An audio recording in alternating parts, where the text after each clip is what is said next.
My goal in this world is to play every title created by the gremlins of gaming, Phoenix Games, legends of the space who created stuff like Snow White and the Seven Clever Boys, Dynamite 100, and plenty of other sludge pies players across the globe have been titillated by. A history lesson on Phoenix Games is not needed. One simple look at what quality these thugs dished out speaks more volumes than anything else ever could. So today, I would like to chip away at my life conquest, and what better way to start than spelunking into a good old sack of potatoes like skateboarding. Surely everyone likes to play make-pretend standing on a slab of maple wood every once in a while. Phoenix must have seen Tony Hawk's Pro Skater and the dozens of other games that tried to copy it, wanting to add one more to the pile, giving us Skateboarding Madness that released in 2007. Reusing most, if not all, of the character models from KO, King, and Street Warrior, something the other Phoenix Games heads out there would recognize immediately. So I guess you could say they're building a multiverse of sorts. First, they were roughing it up on the streets, beating on clones of each other. Then they were boxing in a wrestling ring. Now we can see them bored on the one singular park stuck into their world. And not only are we trapped in the land that never was, the boarding itself is almost impossible to control due to how fast you move. Once your chosen character's mind decides to speed the board up enough, trying to maneuver yourself becomes an insurmountable challenge, causing you to fall and fall and fall.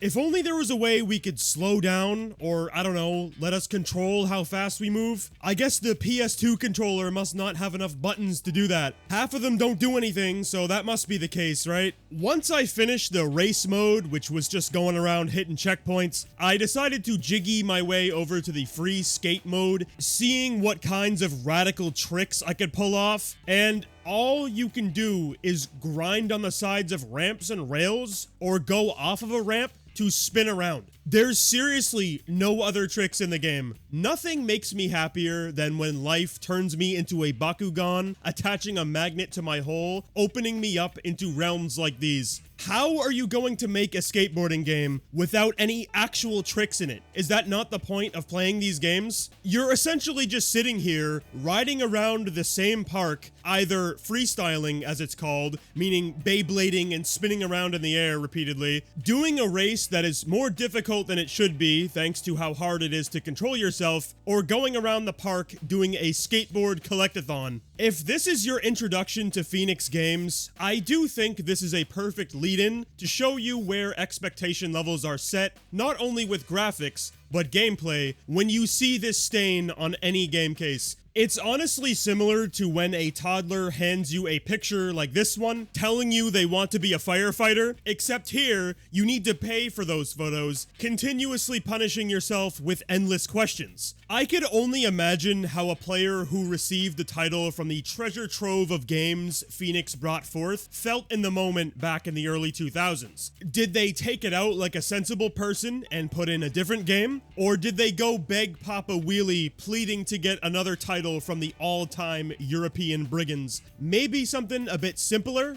like over a decade prior levels of simpler? Say, a 2D space shooter? What gamer out there wouldn't want to add Shadows of Ganymede to their collection? A big-timer 2005 title where you mesh black and blue together, put a few dots on the background, add some rocks, call it space, bing bang boom, groups of ships coming from the right side of your screen, do it for around 7 minutes, enter stage 2 that has Earth in the background, easy pick if I say so myself, no need to put in the work to design anything, just take a picture that already exists, recycle the previous level's enemies, and you're good to go for building your one-step program, making the player honk shoe the night away. I'm not joking, by the way. The levels in Shadows of Ganymede are seriously 6, 7, maybe 8 minutes long of doing this. If only we could have an answer to why there's no challenge, why not add a few different enemy types, why didn't we care, any of those would be nice. And look, I know 2D space shooters do satiate a fetish for certain players out there. They can, of course, be fun, But shouldn't there be a bit more substance in the year 2005? Sure, this is undoubtedly better than Skateboarding Madness, a very low bar to jump over, but fuck man, come off it. Who on this planet would want to go to a store and pick this up? After about 5 minutes, you're already done and bored with it. I'm positive Phoenix has like 500 of these 2D shooter games that I didn't uncover yet. I only found a handful that all made me want to swallow the apathy pill. We got Gorilla Strike basically being the same game, aside from how this time you're playing vertically rather than horizontally. Wow. Then there's Search and Destroy that actually has a story, a rarity in these trenches. 2050 AD, two groups are fighting for an artifact. Your group is teleported into the enemy camp to capture the artifact. The mission is completed, but you are the only survivor. Your goal is to get out of there alive. Unparalleled creativity. I'm glad they put in a whole minute of effort to come up with something. A sentiment that cannot be said about the gameplay, of course. Rather than the projectiles being lasers with somewhat of a texture, they've now become literal Utz cheese balls. No wonder our forces lost the battle. If our fellow comrades have this in their arsenal, of course they're gonna be flattened by a steamroller. It must be only our chopper that can equip itself with the multi-flavored bucket instead of just the original. A mark of a true hero. I played all of these 2D shooter games for around 15 minutes apiece, obviously wanting more 2D fun, how could you not? But I don't want to be in a punk-ass ship. I want boots on the ground, as in a platformer. And shockingly, Phoenix hardly has any to my knowledge. Through the sifting, I was only blessed with one, called Maniac Mole. Ah yes, more blurry goop, my favorite. Is it too much to ask for at least a handful of the textures to have real clarity to them? I genuinely don't understand why they're all like this. Also, if the game looks as if someone sneezed on it, what is the explanation behind the loading screens that take 45 seconds to a minute? The levels are graphically worse than PS1 titles from the 90s. What is it trying to load? Is it proving the PS2 is an overrated shit console? How can the greatest console of all time not load Maniac Mole? Unless somehow, someway, Maniac Mole is pushing the PS2 into overdrive, having the console against the wall, knife to its throat, creating its own version of the Centralia Mindfire. Whatever the reasoning may be, I can't say the wait is really worth it. We're playing as a mole, fitted in his little hat, using what appears to be a one-armed grenade launcher to shoot bubbles at mosquitoes and other enemies that felt like showing up for work that day, collecting various vegetables that only exist for the player's brain to feel like they're doing something as they jump across various hazards, having the most whack-ass timings that could possibly be mustered. You actually need to be perfect whenever you run into these pipes shooting out steam, otherwise you'll die, respawning at random points. There are checkpoints scattered throughout each level, but you aren't told at all where they are or when you get them. You just need to hope it's not too far back. The game gives you 15 lives to make it through the endeavor. If you lose them all, then game over, you restart from the beginning. It's a task that isn't too terribly difficult unless you repeatedly die at the stage hazards like I did. The traditional enemies you run into have that age-old mushy goo mortar and pestle brain. No matter the type you run into. I was hoping things would get more intricate as I went, but no, the enemies kept recycling until I reached level 5, where I started seeing new ones that would still do nothing more than walk left to right. This also being the level I reached my first demonic boss fight, a rat driving a forklift that I had to fight twice because he somehow killed me after I killed him in our first scuffle. It didn't really matter though, the war wasn't hard. If you stand in the left corner, the pathetic rodent cannot damage you, where you just keep shooting the forklift when the boxes lift up, entering you into a whole new rumble in the real world of trying not to have a seizure from the red flashes. I never thought a company would have watched the Porygon Pokemon episode and took inspiration from it, but here we are. Now, Maniac Mole may seem like it's a dilapidated, miserable experience that makes backbreaking work in a World War II Japanese war camp look like a knee slapper of a time, because it does, but really, it's the most in-depth game we've played up to this point. As shallow as the whole thing is, there's at least something happening, and you need to somewhat use your brain to get through a few areas that have vomit-inducing jumps or borderline impossible windows of opportunity to conquer certain hazards. But for a Phoenix Games title, that has to say something, right? Granted, the possibility of anyone finishing it is slim. Just because there's a slight amount of brain power required to finish a few levels doesn't mean a person would want to stomach this completely. I initially had the idea of performing the unthinkable, acquiring a first-in-the-world completion, but I kept losing around the 9th level, and frankly, my attention span was being worked harder than the employees were while making this game, so I tossed in the towel for the mole gods to chew on. The only sensible solution, really, when a game is turning your brain into a hamster wheel, spinning at 400 RPS, using backup batteries to keep your attention span from fading, what else are you supposed to do? You gotta quit, moving on to another game that will do the exact same thing, like Sniper Assault, a game that spawns us into a 2D zone, running back and forth to shoot enemies that are hiding in windows, or occasionally running out from hiding behind a piece of cover. There's no more to it than that. So it begs the question, how much of a mental challenge would it be to finish this? I'm asking you. I have no idea how many levels there are. I sat my ass down, losing at around level 5 or 6, never getting to see what riveting plot pieces and legendary characters that would be introduced afterwards. Since the Sniper Assault experience is 3 lives, you lose them, that's it, back to the beginning. And what's hilarious to me, more so than the title being Sniper Assault when there are 0 snipers anywhere in the whole game, is they somehow fucked the gameplay up. These Neanderthals expect you to run all over, dodging bullets that kill you instantly, having the hitbox size of planets, and the way they make you move your crosshair freely is by holding the shoot button down, moving the same analog stick you are using to move left and right. Dude, imagine if we had like a whole nother analog stick on our PlayStation 2 controller that could be used for aiming. Too bad no one's ever thought of that one. This is not only annoying due to how it wastes ammo of gun pickups. Yes, believe it or not, those do exist. You're also not able to move while doing it. Kinda defeating the purpose of this type of game, don't you think? All you're really doing here is trying your darndest to deal with the rusty, dusty, crusty, recessive gene shooting until you get hit by one of the atomic bomb-sized bullets enemies shoot out of their guns. And if that sounds like a kick-ass time to you, you could also get yourself a copy of Deadeye Jim that looks oddly similar to Sniper Assault. If I had to guess, this whole running left and right, shooting stationary enemies must have been the hotness in 2007. I fucking love these guys. They just know how to read the market. We have people on this earth who are performing surgeries, building houses, saving lives, and on top, there's the Phoenix Kingdom cranking out Deadeye Jim,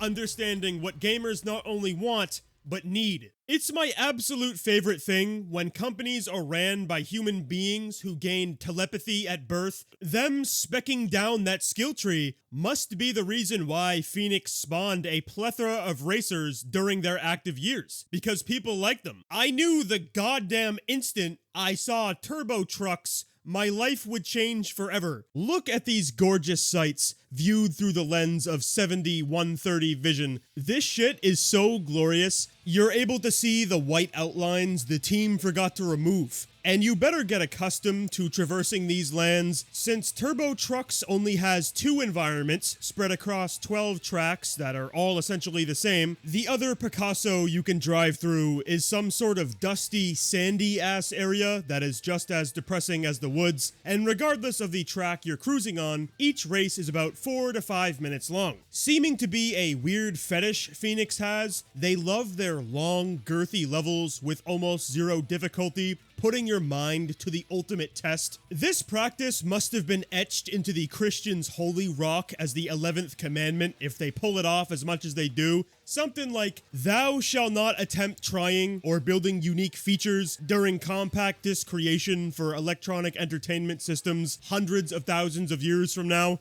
I'd believe it. The same mentality went into the trucks as well. You can pick Diesel, Green Machine, Thunder, whichever your heart desires. All of them travel the same speed, have the same handling, same everything. So if you want to grind this game, sit down, eat your kibble, complete your Pro Cup, and shut the fuck up. Or you can do the more sensible thing, like taking a gander at other Phoenix classics, like Superbike GP, containing most of the same jargon you just saw. The famous "don't make different vehicle models, only change the color" classic is put in here. It's another case of a development team transcending that nose to the grindstone phrase, forcing it to become skull to the grindstone. What you know and love is included, with one glaring issue of how the handling in Superbike GP makes the game borderline unplayable. Each motorcycle seems to be equipped with a mysterious tire muck, not allowing it to turn properly. I'd love to know if we're attempting to give gamers a history lesson, letting them learn firsthand how it felt to drive back in the Mesozoic epoch with their motorcycles on stone wheels or what. But there's a strange delay each and every time you turn that is unreasonably frustrating. It's kind of an issue when you aren't able to turn in a game where you're driving. I wish they stuck the tracks from turbo trucks in here, since those were mostly straight roads. And speaking of the tracks, if you know your Phoenix games nooks and crannies like I do, you might recognize these tracks because they're copy-pasted from a different game made by the Moss Troopers called Extreme Speed. So forget what I said about skull to the grindstone. The grindstone has now split the skull, turning the brain into a mushy substance. This is what anyone would call hard work. My favorite part is how Extreme Speed is better than Superbike GP in almost every way. The cars look different from one another. It has superior control, and it kind of feels like a game, aside from the,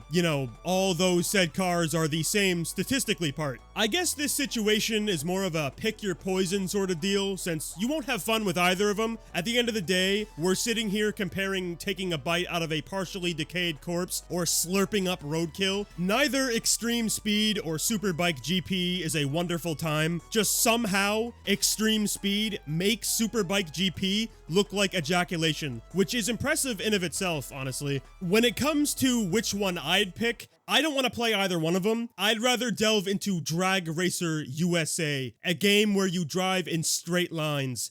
Yay. I know there are people who claim drag racing is the most amazing practice since the last solar eclipse and the creation of the Milky Way, but does it really need a whole game? I figured it could be a side mode or something, rather than us racing our rival during the apocalypse or having the infamous Spirit automobile rip through reality to toss our vehicle around like a toy. Whether you believe this style needs its own game or not, we all know the reason Phoenix made it, because it's easy. Draw a line, mock up a few cars, throw random objects everywhere, call it a day. Developing racing titles is like breathing oxygen to the royal family, and these motherfuckers don't live on tanks. However, this racing title in particular has one commendable aspect. You can upgrade your car. I don't know if it actually changes anything, but you can do it. Wouldn't be too shocked if it was only there for show. I can't say I noticed much. My automobile was ripping through the competition with or without them, so what do I know? It's genuinely unreal and no exaggeration with how deep into the abyss this racing fiesta stems. The amount of them that exist, all being basically the same experience, is mind-boggling to me. You might uncover one here or there that has an upgrade feature, but a majority of them are like Extreme Speed or Superbike GP, either giving the player a bunch of cars that don't differ, reskinning tracks, or both. It's sad. I only found one that actually surprised me, not in a hyperbolic or sarcastic way either. When I shut off racing game number 5 called RC Toy Machines after being sickened at witnessing an 8-minute long race that was not remotely close to enjoyable, I gave Road Rage 3 a go. and it felt like a roundhouse kick right into the jaw, giving me a dental appointment and nose job all in one when I saw we have real car brands. But more importantly, the vehicles were actually different from each other. A stat bar. It's off the fucking chain. I can drive a car with my choices actually mattering. I never thought this would be a surreal feeling. Of course, by normal standards, Road Rage 3 is nothing special, but compared to the rest of these things, it's like kissing God on his tip, for Pete's sake. And I don't even know who Pete is. Just do it for Pete. Graphically, it looks much better than the previous. There's a solid variety of cars to choose from. Again, having statistical differences, making your choices actually matter. Plus, you can upgrade them, that are tangible by the way, and you can unlock tracks that are unique from one another as you go. My only real issue with the game is how you have 2 opponents at maximum. Not sure why, but I don't even care at this point. I'll take it. This is almost the #1 Phoenix Games release. The top dog still belongs to Furry Tales, but this is a close second. Although, I'd love to know where Road Rage 1 and 2 are, so I could check those out. From my research, they don't exist. Making this game a path paver of sorts, it deviates from the norm of putting a pubic hair level of effort in, while completely disregarding what all humans know when it comes to the numeric system, starting off with number 3. And as it goes with uncovering the positivity nugget, the feeling is short-lived when riding high. You'll always tumble back down where you started, punishing your eyes, ears, and brain with a London cab challenge, what might be the worst Crazy Taxi clone possibly ever. I thought London Taxi Rush Hour was, but I don't believe that anymore. This released in 2006, and it looks like it's from the mid to late 90s, having the saddest draw distance you could possibly ask for, also being so fucking lazy, they couldn't even put a model of a person on the sidewalk when you go to pick them up. It's just an arrow pointing at air. Your goal while playing the game, if you weren't aware, is to go around picking people up and dropping them off at their destination, driving on roads that are handcrafted by Bihan's remaining sperm cells, having you slip and slide endlessly. It's depressing how speechless this game made me in such a short time frame. The only positive you can give to London Cab Challenge is how there's a leaderboard, presumably trying to get you in the zone, building a realistic experience where you start off as a peon worm, slowly making your way up the ranks, becoming a driving god. Other than that one nasty aspect, you are playing a game that will give you flu-like symptoms. And at this point, I've had enough of driving games. I find it hard to believe you could get any lower than this when behind the wheel of an automobile. Besides, cars are more of a man-dominated segment of society. We need to hop over to the girl zone, stepping onto the fashion planet to customize a character. I built my blood mage ready to rip, then I discovered this was one of the minigames. How silly of me to assume I was making a character. You're just guessing random pieces of clothes to get points, with no understanding of how to get them. Can this even be called a game? Keeping in line with the Mystery Boogaloo, another so-called minigame, Flower Planet, kept me under the same umbrella, except here we're picking from an assortment of flowers that will be stuck on these pink and green frisbees. What I find most fascinating about all this is how Girl Zone has the most story, that I use loosely, out of any game we've looked at. Before you enter a minigame, you get a little intro of the 2 alien species interacting with one another. Your kite is so nice. We must go to the kite tournament. You will be the best there.